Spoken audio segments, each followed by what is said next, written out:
இது உங்களுக்கான செய்தி. என் செல்ல மகனே மகளே, நீங்கள் தனியாக இல்லை, நான் உங்களுடன் இருக்கிறேன். நீங்கள் அனுபவித்த வலி வீணாகவில்லை.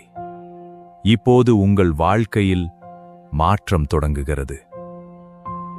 பயம் மறையும், இதயத்தில் அமைதி வரும், புதிய நம்பிக்கை பிறக்கும், மூடிய கதவுகள் திறக்கும், நீங்கள் காத்திருந்த பதில் வரும். எதிர்பாராத இடங்களில் இருந்து உதவி வரும், உங்கள் உழைப்பிற்கு பலன் கிடைக்கும். இப்போது சொல்லுங்கள், தேவன் என்னுடன் இருக்கிறார், என் வாழ்க்கையை மாற்றுகிறார்.